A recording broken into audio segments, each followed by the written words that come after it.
പച്ചയ്ക്ക് തന്നെ പറയുക. നമ്മളൊക്കെ ഷെഡിയൊക്കെ ഇടുമ്പോൾ ഷെഡിലൊക്കെ ചെറിയ തുളയെല്ലാം കാണുമല്ലോ. അപ്പോൾ ഷെഡിക്ക് തന്നെ തുളയുള്ളത് കാരണം ഞാൻ എന്ത് ചെയ്തു, വന്ന ഉടനെ മുണ്ട് മാറാതെ കരയിൽ നിന്ന് ഉടനെ തൊട്ടടുത്ത് നിന്നൊരു നിന്നെ വിളിച്ചത് കരയിൽ നിൽക്കാൻ വേണ്ടിയല്ല ചാടാന്നും പറഞ്ഞുകൊണ്ട് ഞങ്ങളുടെ തൊട്ടടുത്തൊരു താത്ത എന്നെ ഒറ്റ ചവിട്ടി വെട്ടി വെള്ളത്തിലേക്ക് ഒറ്റ മുങ്ങിച്ചേക്ക് എന്നെ ആളെ കിട്ടി. എടുത്തുകൊണ്ട് കരയിൽ കയറിയപ്പോഴേ അന്ന് നമുക്ക് ഫസ്റ്റ് എയ്ഡ് കൊടുക്കാൻ അറിയാൻ പറ്റില്ല. അന്ന് എല്ലാവരും പറയും കരയിൽ കയറി വന്ന ഉടനെ മുട്ടയിലോട്ട് വയറിനെ കയറ്റി വെച്ചിട്ട് വെള്ളം വായിന്ന് കളഞ്ഞെങ്കിൽ പെട്ടെന്ന് മരിക്കുകയില്ല എന്ന് പറയാം. ഭയങ്കര അപകടമാണ്.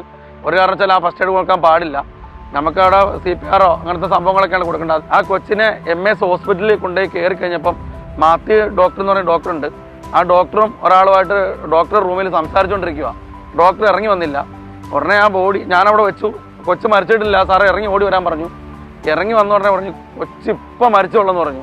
ഞാൻ എടുത്ത് ആക്കി ഡോക്ടറിൻ്റെ അടി കൊടുക്കുക ചെയ്തത്. ഡോക്ടറോട് പോലീസുകാരെല്ലാം വന്ന് കേസ് എടുക്കണോ വേണ്ടെന്ന് പറഞ്ഞു. വേണ്ട, എനിക്ക് അർഹതപ്പെട്ടതാണ് എനിക്ക് കിട്ടിയെന്ന് പറഞ്ഞു. ആ ഡോക്ടറാണ് എൻ്റെ ജീവിതത്തിൽ എനിക്ക് ആദ്യം ട്രെയിനിങ് തരാൻ വേണ്ടി ചെന്നൈയിൽ ഒരിടത്തുകൊണ്ട് സാറിൻ്റെ കയ്യിൽ നിന്ന് ഫണ്ട് മുടക്കി ട്രെയിനിങ് തന്നത് ആ ഡോക്ടറാണ്.